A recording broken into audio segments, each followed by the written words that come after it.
Good afternoon, everyone, and thank you very much for attending our first program for the Traverse Area Historical Society, our monthly program of September. I want to particularly thank the Traverse Area District Library for their facilitation for this event. Without their assistance, this would not have been possible. Today, I'd like to just provide a couple of logistics before we introduce our guest speaker. First, I would ask you to please, if you haven't already, to please mute your video so there aren't any disruptions for our speaker today.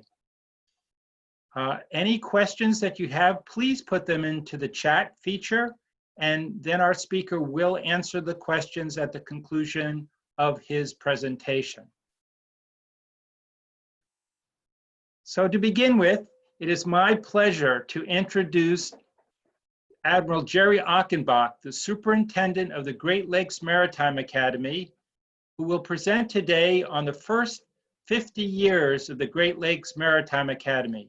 As I think many of you already know, the Great Lakes Maritime Academy is one of our signature programs of Northwestern Michigan College, and it's my pleasure that Admiral Achenbach, as the superintendent of the academy, will present on the first 50 years of this wonderful program. So I'll turn it over to Jerry.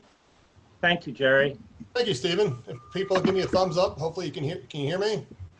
Okay, sounds good. And I need to share my screen. Let's see. Okay, Stephen, give me a thumbs up. Can you see the PowerPoint? Okay, great. All right, again, thanks a lot. Let me get my notes here.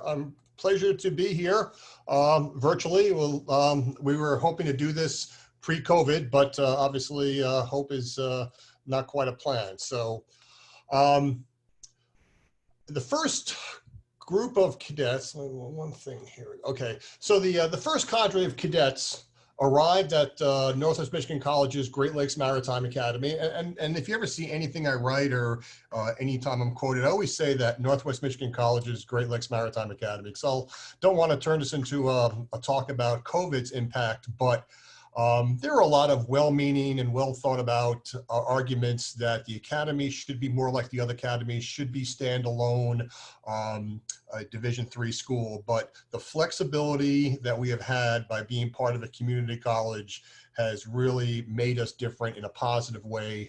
It's also the only reason we're not even further behind due to COVID.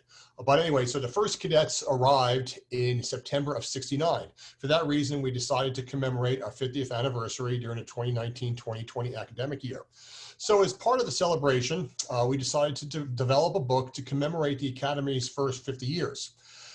As we started to write it, as we got all the information together and trying to get our arms around it, really kind of made a decision, we did make a decision that rather than writing a true linear history of, what happened in 69, 70, 71, 72, the book would focus on the individuals whose vision, hard work, and determination resulted in the establishment of the nation's 6th state maritime academy.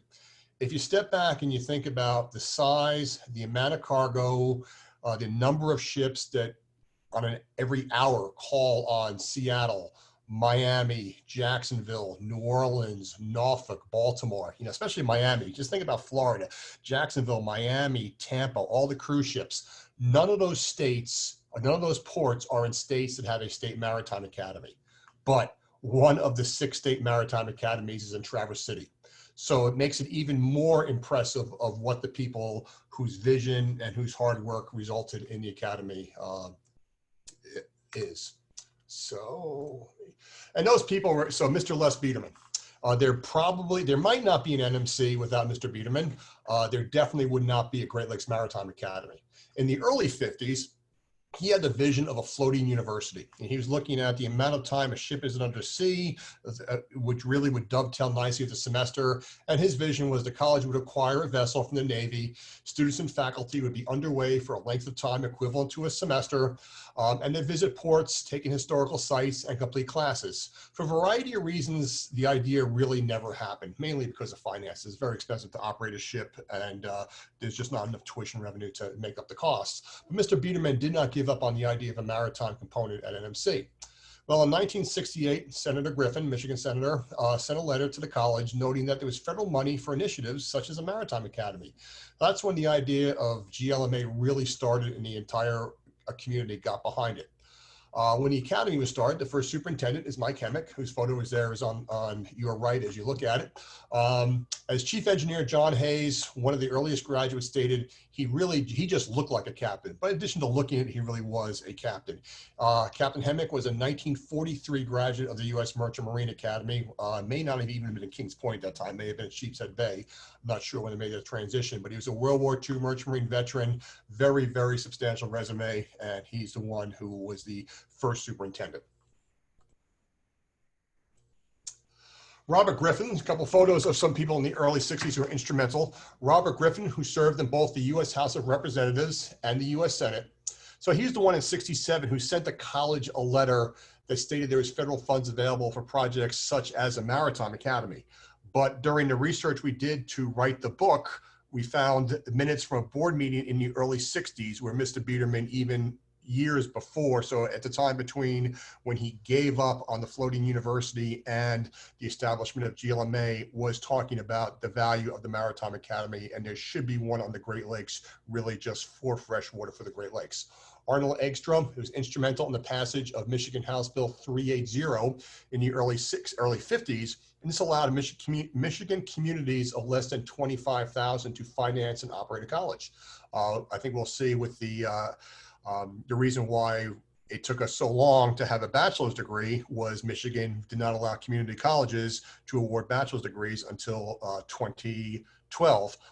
And in the early 50s, one of the reasons why Traverse City still did not have a college was there was a cap. You had to be a community of a certain size in order to finance and operate a college. Mr. Engstrom was instrumental in that. He served in the Michigan House from 1940 until he voluntarily decided not to run for election in 68. He's one of the founders of NMC and has been named an NMC Fellow, the highest honor the college bestows. William Milliken, governor of Michigan in 69 to 83. Before that, he was lieutenant governor. All three were from or resided in Traverse City. All three and many others met with the Coast Guard and the U.S. Maritime Administration at a lunch at the Park Place in 1968 to make the pitch for the establishment of the academy. That meeting was supposed to be in D.C. They were planning on going to D.C. for the meeting. They were not able to get there because of weather. The Coast Guard and the Maritime Administration came to Traverse City, and those three individuals and many others came to say why there should be an academy in Traverse City. The efforts of these people resulted in a transformation of the Cherry Growers property, which is a photo over there, which was the facility before it was an NMC facility, into the original campus. This is a picture of the original property that first became NMC's Great Lakes campus. It was purchased by NMC in 1967 for a total cost of $350,000. Soon the Cherry facility was remodeled, and there was a dedicated memorial service. And this is what it looks like today. Really a top-notch, world-class facility. For those of you who don't know, as you're looking at it, the left side, the first deck is primarily water studies, also a GLMA classroom. The second deck on your left is the Great Lakes Maritime Academy. The atrium in the middle is known as Rotary Hall in recognition of the substantial donations Rotary Charities made to the building of the conference. Your right side, the first deck is the Haggerty Center, possibly the best catering hall in Traverse City. And the top deck is Great Lakes Culinary Institute, as well as Liddell's Restaurant.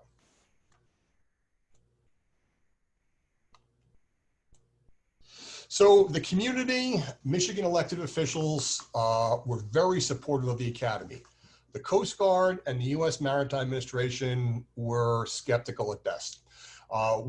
When we began to write the book, one of the primary researches was we took oral histories, and as much as possible, we tried to find people who are still with us, who were around in the 1960s, instrumental in the establishment of the academy. One of them was Mr. Ron Rasmus. Ron Rasmus is a 1960 graduate from New York Maritime Academy, and he was the deputy maritime administrator in the 1960s. And he told us that the Maritime Administration at that time, and even everybody in the federal government, not everybody, but the majority thought that there really should be only two ways that a person would become a merchant marine officer, two primary methods. One would be to attend the Federal Academy at Kings Point. And for those of you who don't know, the Federal Academy at Kings Point is an incredible school, but it's operated along the lines of Annapolis or West Point. No tuition, very regimented, and you must have a congressional nomination to attend. And the other way should be union schools. The union would operate a school, and if somebody would get a job on deck in the engine room, they'd work their way up, they'd attend a union school, they'd sit for and pass a license.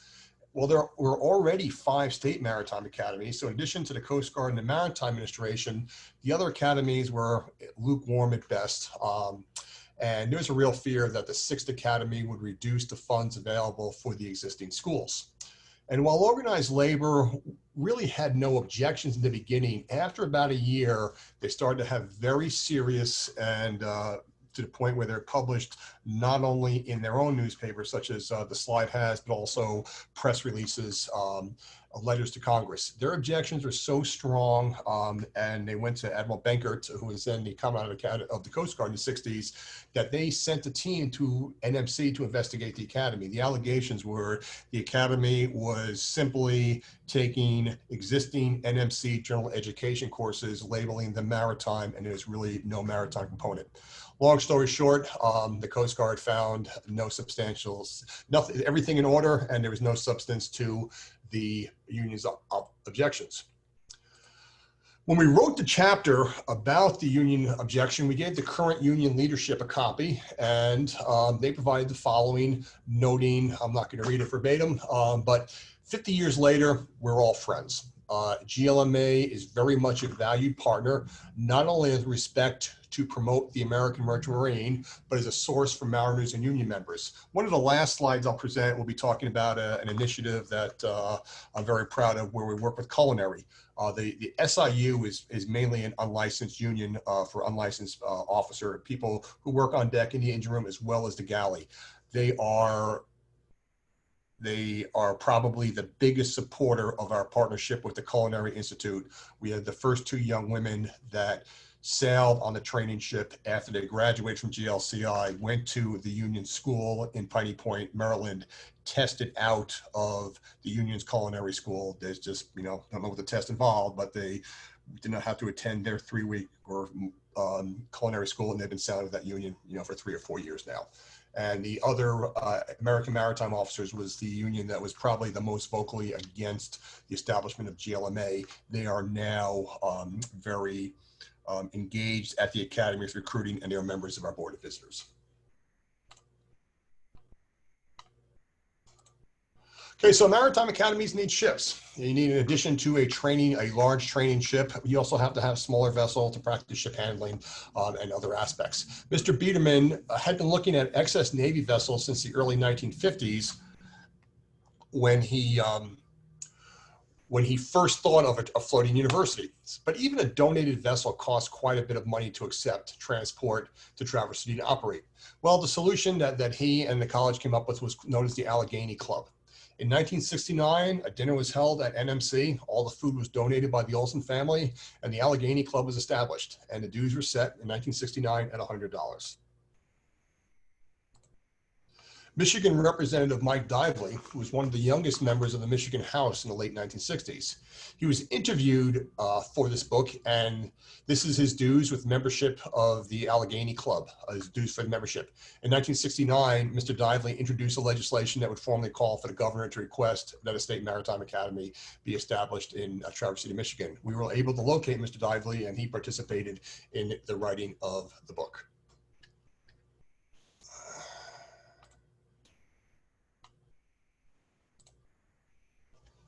So, and as the March 4th, 1969 Record Eagle notes, the Allegheny Club was a success. The club raised $10,000 in 1969 towards the Allegheny. That's estimated to be worth $70,000 in today's money.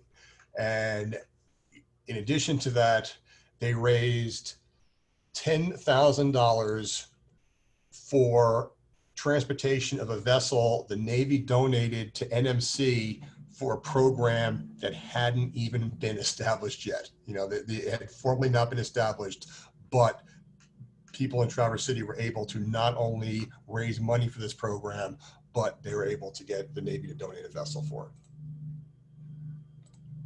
So the crew that visited the vessel regularly in late winter of 1969 and sailed the vessel from Philadelphia up north, calling on ports such as Maine Maritime Academy, Montreal, through the St. Lawrence Seaway, and then finally Traverse City. They're all volunteers, all from Traverse City. It's a photo of NMC Board of Trustee member Andy Olson on the fantail of the Allegheny as it transited the St. Lawrence Seaway in 1969.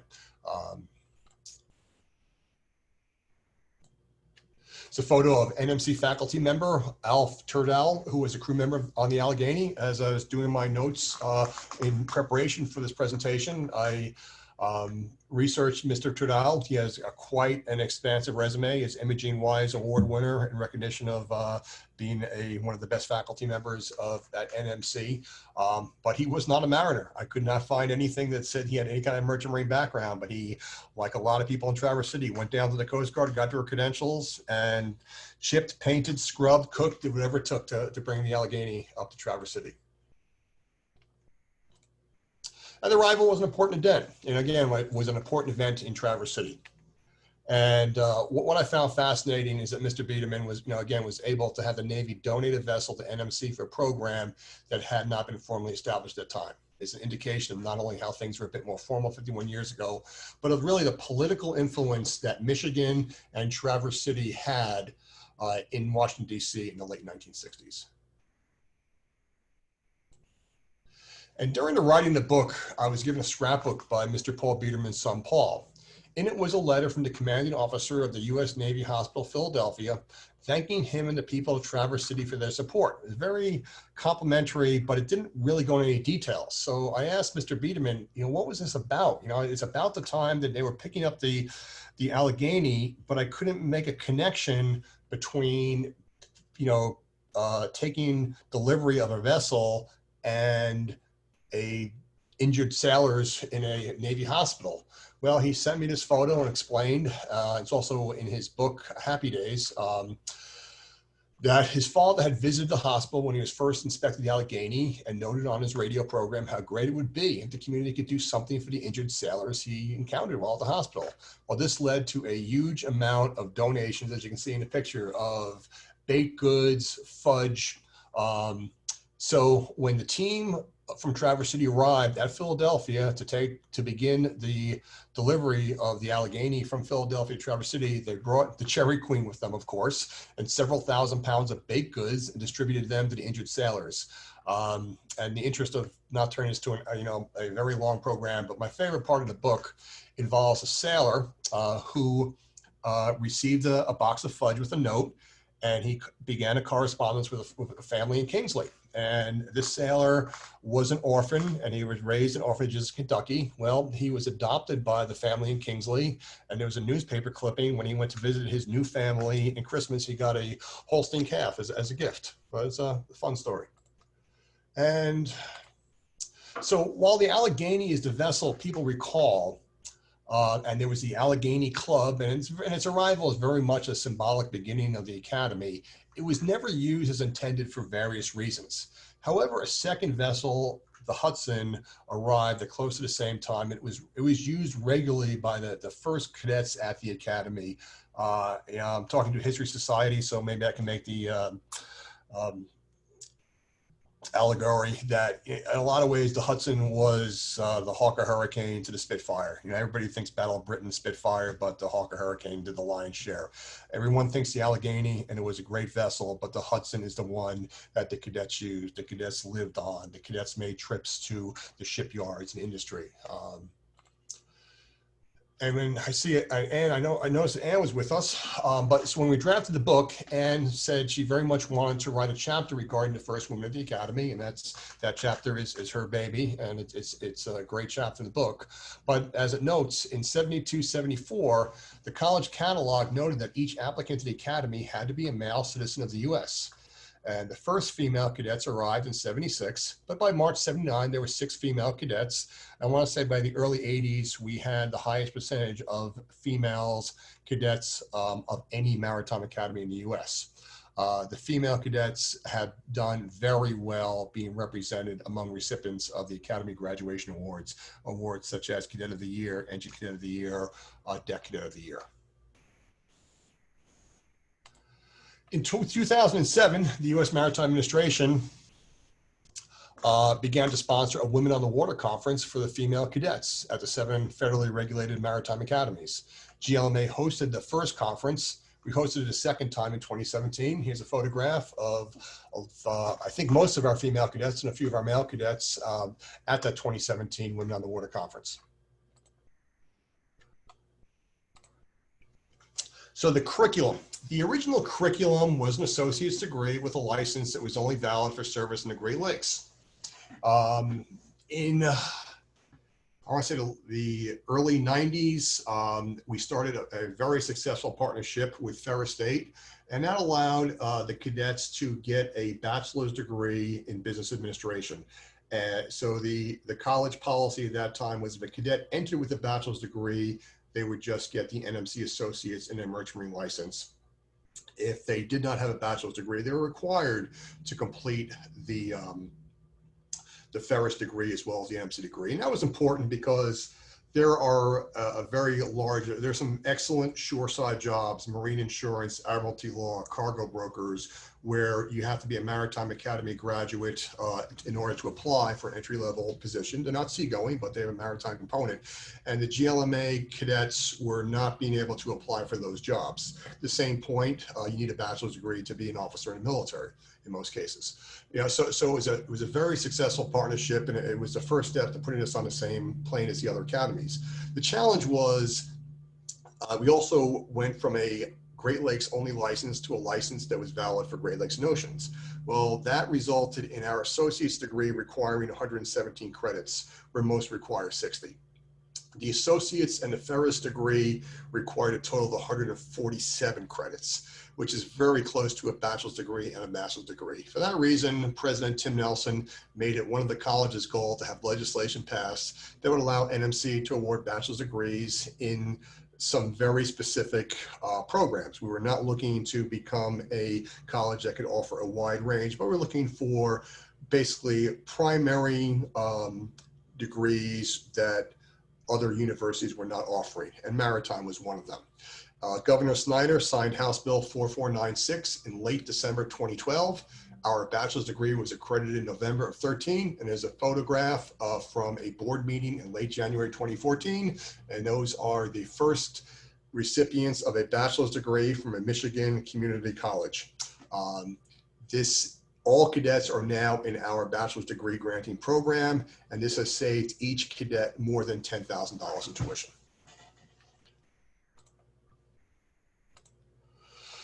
So most people think of Great Lakes shipping. The mental model for a lot of people is the Edmund Fitzgerald. On November 10th, 1975, the SS Edmund Fitzgerald sank in Lake Superior with a loss of all hands. Among those that were lost was Great Lakes Maritime Academy cadet David Weiss and oiler Thomas Benson. Thomas Benson had been a cadet at GLMA previously. Within a week of the day the vessel was lost, a memorial service was held. Our Mariners Memorial Service is now an annual event. Most Americans are aware of the loss of the vessel due to Gordon Lightfoot's ballad and directed of the Edmund Fitzgerald. On your lower left is a photograph of Mr. Lightfoot at one of the earliest memorial services. Mr. Lightfoot is one of, if not the largest donors of scholarship funds to the Great Lakes Maritime Academy. In 1989, Mr. Gordon Lightfoot was named also as an NMC Fellow.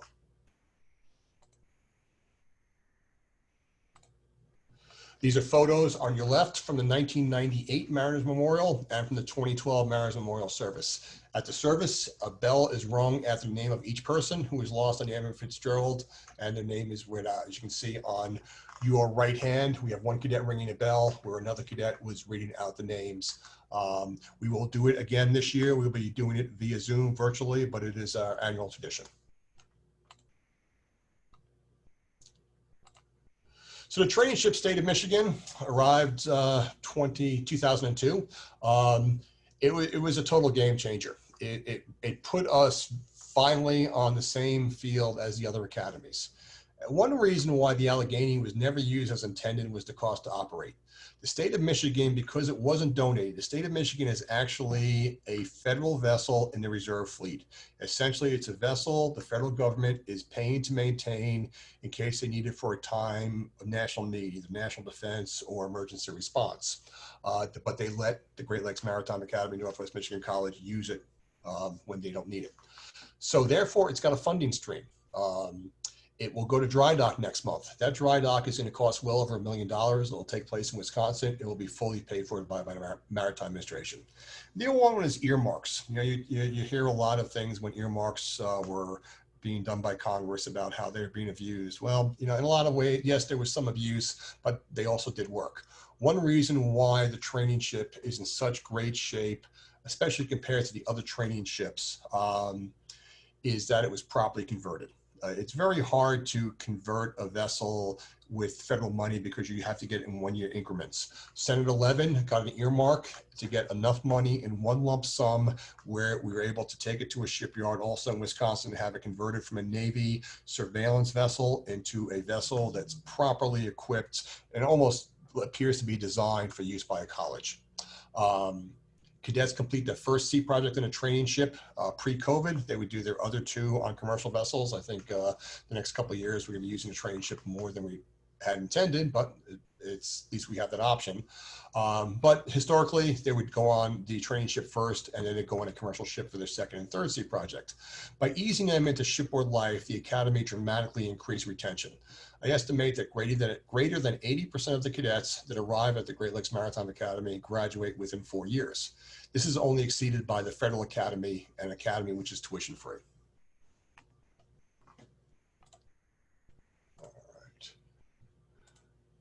So Captain Hemmick, when he was the superintendent and they were using the Hudson, he always strived to include a non-maritime instructor among the crew of the Hudson. Never met Captain Hemmick, but from everything I heard, he was very much into development of the whole person. You know, he wanted to be an academy. He believed in the academy, not the trade school model. Unfortunately, there's just not space. It's a good problem to have. We've got more cadets and we don't have extra staterooms. But 2018, a couple of things happened and we're able to bring NMC history instructor Tom Gordon with us. And it was a great success. Probably the first time the Academy has taken an instructor specifically to teach a course from beginning to end on board the vessel. Hopefully, one of our goals in the next 5 years, add some staterooms with private baths to training ship so we can make taking an instructor a regular event. It'll give the other NMC instructors the opportunity to see what the cadets are preparing for. And, you know, when a cadet can complete 3 extra gen ed classes over the summer, that can make the difference between graduating in January and graduating in June. So it's gonna, I think it's a great opportunity. Unfortunately, we don't have the room right now, but I'd really like to see if we can add a couple staterooms. And I know Tom loved it and he's ready to go back. So Cadet Life, you know, it's all about preparing cadets to sell as licensed officers in the U.S. Merchant Marine, but it's not trade school. Industry values the critical thinking and qualitative reasoning embedded in the NMC degree. Merchant ships are over 600 feet long. You have 1,000-footers on the Great Lakes, and the crew is less than 20. Merchant Marine officers need to be able to read, write, think. Probably the largest difference between sailing as an officer in the Merchant Marine and sailing in the officer in the military is task management. You know, you've got large ships, few people. With the military, the mission is very different. You have a lot of different missions at one time, but you've got crews literally of hundreds. But you know, here's what they do. And the next slide, please look at the bottom 2 slides. In addition to the preparing for class, safety training on the upper left, The left is 2 cadets in our simulator, and the right is 3 cadets in a bridge and a training ship. If you look at it close, and you don't really take time to focus, you really can't tell a difference. So simulation is a real critical component. When you, in addition to having cadets practice, can't really see it, but on the photograph in your lower left, there's a camera. So an instructor will be in a classroom, not in a simulator, and recording their actions. So after you have the exercise, not only do you evaluate how they performed using the equipment, but you evaluate how they operated as a team, that aspect of task management. You can do the same thing on the right side of the training ship, but you'll let a cadet, you can let them push the equipment, you can observe them making mistakes on a simulator that you really can't do in real life because they'll hurt people.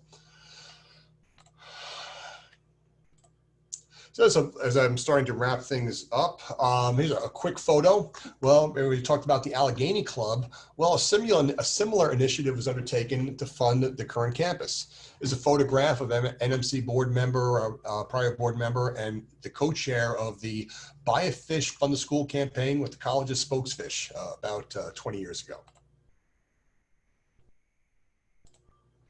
So some recent initiatives that I think have been successful and worth note. A few years ago, we moved from operating the training ship from 3-week cruises to 6-week cruises. There we carry 60 to 65 total personnel on board the training ship, depends on deck, engine, the gender, and trying to get that perfect use of space. But about 45 of the personnel on the training ship at any one time are males under the age of 25. There's a legend of a meal where the average person ate more than 1 pound of meat. I don't think the young women and the vegetarians were eating a pound of meat. So in short, feeding the crew was becoming a lot more than one person could handle. Additionally, industry reached out to us and they said they really needed culinary professionals. So for several years now, we have carried Great Lakes Culinary Institute, another division of Northwest Michigan College. They do their summer internship on board the training ship. They get their Coast Guard credentials. Our chief cook was an educator. It's got a great program. And these interns have performed spectacularly. A lot of challenges operating the ship this year due to COVID. And we had cadets in quarantine, and when they would get their COVID test results back was really couldn't predict. So just to give you an idea of how valuable these interns were. The training ship departed. It was heading towards Detroit, and it was 8 hours. It had departed, it had been left 8 hours earlier. The culinary intern got her COVID test results. She was negative. The captain turned the ship around to pick up the culinary intern. That's how much the crew values those interns. But not only us, industry does. These 2 young women on your left were the first 2 GLCI students to sail with us. They tested out that union that was one of the ones that wasn't keen on the establishment of GLMA. After graduation, they've been sailing on the oceans for 7 years now. If you look on your right, it's a tug Mississippi. This past spring, we leased a tug vessel, something we've been talking about for quite a while. This is the first step towards incorporating a tow vessel into the curriculum. There are maybe 250 large deep draft vessels in the U.S. fleet, but well over 5,500 tow vessels. If a cadet graduates with a license endorsement to work on a tow vessel at the graduation, it's going to exponentially increase their employment opportunities. So something we hope to continue to lease until we can either purchase one or have one donated. All right, so a lot of information we unearthed. I didn't know Ann was going to be here, but I thought most of the audience would know who she is. We did have a celebration, and the gentleman on your left is Rear Admiral Busby. He is the U.S. Maritime Administrator, and in appreciation for Ann's service of the book, she was presented with some roses. I wrote about a 150-page Word document. Stephen edited it down to about 100 pages and made it far more readable. But Ann really took it across the finish line and made it a book. So I've got a box of about 40 in my office. If you email me, I'll be happy to send you a copy with a bookmark. It's actually an envelope where you can send scholarship donations to the foundation. This is what the book will look like. And why the scholarships are important. It's really the #1 reason why we lose cadets. We've got a lot of non-traditional students. They've already used their financial aid. If you're going to go to a maritime academy and you are married, you've got children, well, Traverse City is a pretty good option compared to the location of the other academies. We've never had anybody fail a urinalysis, and all cadets have to be in a urinalysis program since Exxon Valdez, but by far the #1 reason why a cadet will drop out of the program is finances. So if you had the wherewithal to assist and you're thinking about it, send me an email. I'll send you a book and an envelope that'll make it real easy. So let me go to stop share and take a look at questions. Okay. How was the general community's reaction to GLMA? Any citizens' concerns or arguments against? I'm not aware of any. I did not see any. There was nothing recorded the biggest objection early on was the federal government that did not want to have another state academy. They weren't particularly keen on the existing ones. One interesting thing is, everybody said there wouldn't be one. When the idea began to gain traction, other Great Lakes states started to say, well, wait a minute, we think maybe it should be Ohio, Wisconsin. And then, well, how did it end up in Michigan? Well, Bob, you had heard rumors about it. Unfortunately, Bob Davies had passed away by the time he wrote the book, but Tim Nelson confirmed that at the end of the day, the decision to put the Great Lakes Maritime Academy in Michigan was decided on the basketball court in Congress. But Ron Rasmus did state flat out the elected officials from Michigan were by far the most organized and most unified, and the ones who were the reason why it was finally established that it would end up in Michigan. Yes, Alf was Roy's father and Sonia's grandfather. She's one of the girls' picture. Great, thank you. Yep. Oh, Alf was very much a mariner. Okay, and I'll take your word for it. I saw the photograph, and Stephen had it in one of his presentations. I thought it was great, but I could not find anything on the internet. So, from Susan, thanks. Say more about Grad Athena. Okay, so Athena is, I will say, if Athena could very well be the best. All cadets are good, some are better. Athena is off the scale. That's all I will say. Athena Thomas, possibly, as good as it comes. Recently graduated. Limitations regarding using former military vessels. I'm not sure what Susan is asking. One of my projects that I've been working with Stephen for years now. The Coast Guard uses a holistic approach towards approving the maritime academies, which means that the good thing is somebody comes out of Traverse City High School and they enter GLMA, and 4 years later, they've got a bachelor's degree, they're a merchant marine officer. The negative is you get somebody like Athena Thomas with substantial military experience. They cannot apply any of that time towards the program. So we are working towards that. I'm hoping we can crack that code, but it is taking time. Model shipbuilding plans, etc. Not really. It's 100. We have on, especially on the deck side, there are things we would love to do, but really there's very few electives where there are, in addition to things that really like model building, you get if you learn to build a model, if you build a model of a ship, you're gonna learn how a ship is built. It's essentially the same theory, but there are things like cybersecurity. Especially autonomous vessels are coming, semi-autonomous probably first. Well, cybersecurity is going to be massive in that respect. We have been offered the curriculum for a cybersecurity class from the Coast Guard Academy. Unfortunately, if we take it, it will become a 123 credit major, and then the class becomes more expensive. So now the answer to that, rather than just say we can't do it, the answer is we still, by statute, have to teach Morse code. The Coast Guard doesn't use Morse code anymore. We have to teach our cadets how to use it. Celestial navigation is important, but we teach it to a level that people haven't done since the 1950s. So there are There are a lot of things that we would like to add, but the challenge is we're on, especially on the deck side, we're at 120 credits, and we really have, and it's Coast Guard requirements and 8 accreditation requirements for general education.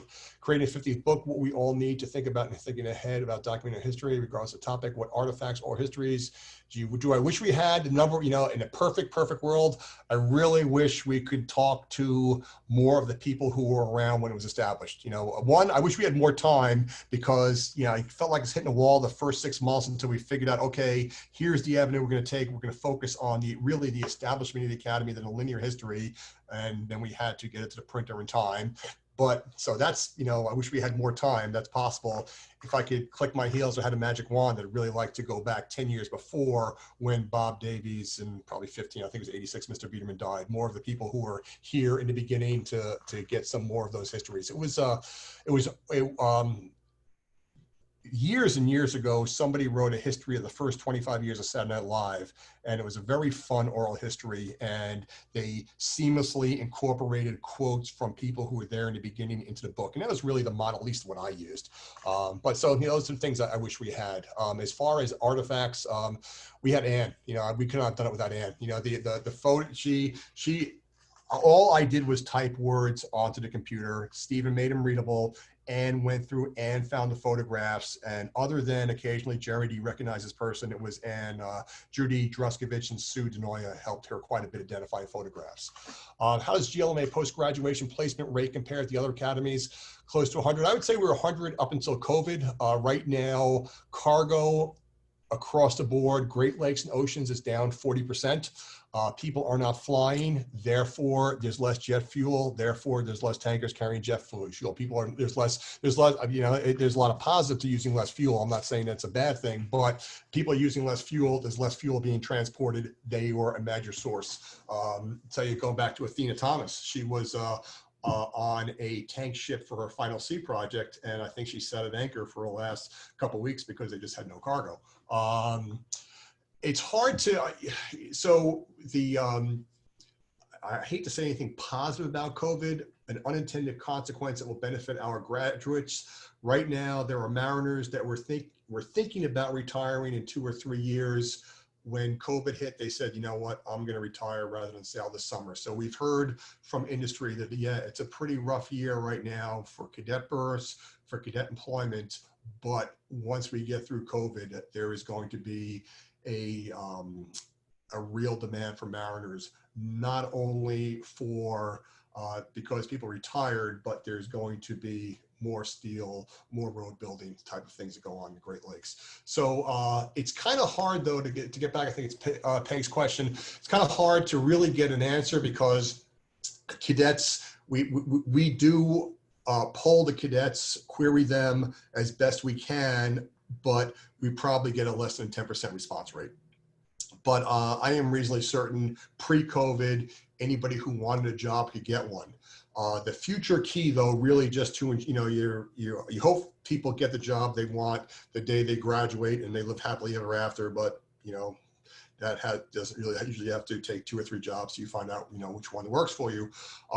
But if they can get the NMC bachelor's degree, it's called the Unlimited Merchant Marine License, and that endorsement, deck or engine, to work on a tow vessel, I am reasonably certain they will find employment. And tow vessel, okay, you're not going to make the same you make deep draft, but you're going to make 90, 95 cents. You'll never get laid off. So that's really the key, and that will differentiate it from the other academies. Could Jerry comment on GLMA's connection with the Navy? So the Navy provides us with an active duty lieutenant and a civil servant. They are naval employees who work at the academy, and they administer what is known as the Strategic Sealift Officer Program. It's a division of the Navy Reserves, but rather than be 2 weeks a year, 1 weekend a month, the Navy needs a cadre of merchant marine officers for time of national defense. So these cadets are given $32,000 while they're at the academy. Due to lobbying by all the academies, it used to be $8,000 a year. And so if they joined the SSO, the Navy Reserve Program, after their second year, they'd only get 16,000. Now, if they join at the end of their third year, they'll get the whole 32,000. And that's pretty close to half of what it takes to go through GLMA. In exchange for doing that, they have to, every Maritime Academy cadet takes one naval science class. They take a total of 3 naval science classes. And while they have to sail as a merchant marine officer for 6 years on their license, and keep in touch with the Navy. I think in theory, they have to do 2 weeks active duty a year, but if they're sailing, they can do a correspondence course, at least they used to be able to. Now, we do not have an ROTC program. That is the difference between us and New York, Texas, and let's see, I think Maine has ROTC. Massachusetts does not. California does not. ROTC is a full scholarship, and when you graduate, you have an active duty component commitment. Let's see. What happened to the Allegheny? Well, you know, I've got incredible respect for Tim Nelson. And I think when we first started talking about the book, he just said, tell Jerry, I don't want the whole damn thing to be about the Allegheny. So in respect for Tim and everything he's done for me, I haven't really brought that up. If you read the book, so the Allegheny, for a variety of reasons and a very bad storm, you know, tipped over. And a cadet painted this end down, and we actually tracked that person down, whose name I will never divulge, but he said, yeah, basically I thought it was funny, but boy, the people get angry at me.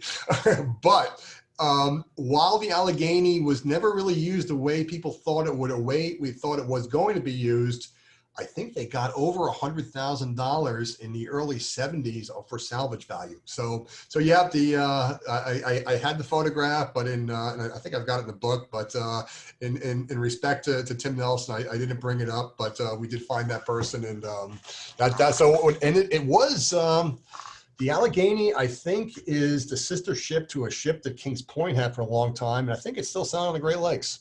If Miss Sharon Jennings, if you really want to know about it, send me an email and I'll ask the faculty members. They know exactly what the name of it was when it got sold and it got refurbished, and it was sailing. It may still be sailing. General percentage of cadets to go on the lakes versus the ocean. That's a tough one. I really, it depends on the year. Military Sea Lift Command is civilian manned. So the Navy has fleet oilers, Navy has cargo vessels. They don't have active duty Navy. They've got civil servants, merchant mariners operating those vessels. There are years where they have come to the academy graduates 40 to 50 people annually. They'll interview 14 cadets, make 12 job offers. They haven't done that recently. I would say a real gut about 50-50. I think a lot more cadets want to go ocean for a variety of reasons. You can say the pay is better. They think they have a vision of seeing the world. It doesn't quite work that way. A ship in port doesn't make money. If you're on a container ship, you're going to go to a port like Rotterdam, LA Long Beach, Bremerhaven, and all you're going to see is containers as far as the eyes can see, and you've got to be on and off the ship in about 8 hours. But there is, I think, the romance to see. A lot of cadets would like to go oceans, but the jobs are pretty few and far between. I'd say it's about 50-50, but what's interesting is if you go about 3 to 5 years after graduation, the cadets that are still sailing are primarily on the Great Lakes. You know, the cadets that sail ocean, they tend not to stay, or they don't have the ability to stay because the jobs fluctuate and their union card is not high enough. The other aspect that really, I don't want to be an advocate for the oil industry, but it's a great source of jobs when oil is expensive.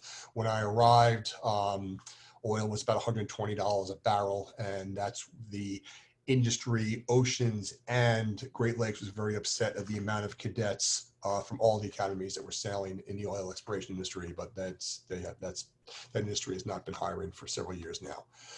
And we were fortunate that the Maritime Academy stayed as much as they did. Yes, we were definitely pack rats. But and Ann and I spent a lot of time. But again, it was yeah. So the sad part is, I wish we had done a book 10 years, 15 years earlier. We could have gone a lot more into oral histories rather than be 1 degree of separation. We could have had more people like Mr. Dively and Mr. Rasmus. But boy, if we had done this after Ann had retired, I don't know what the book would look like. And I think, is that the last question? Are there any more questions? I'm not. I think that is the last question in the chat. Are there any Okay. questions from anyone, any of our attendees?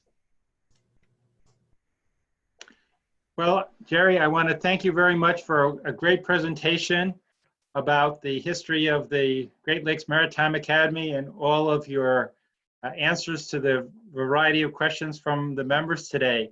I really appreciate it. We appreciate it. And just to follow up on Jerry's point, if you would like a copy of the history, please let us know, and we will contact Jerry and get a book to you. Just again, I want to thank the Traverse Area District Library for making this possible for us today, and let the members know that our next member meeting, that is our annual meeting, will be on Sunday, October the 25th at 2 p.m. That is our annual business meeting where we will provide a state of the society report and really seek your attendance so that you can let us know how the society is going and what you would like to see in the future from us. So again, I want to thank everyone for their attendance today and wish you a very good day. Thank you all very much.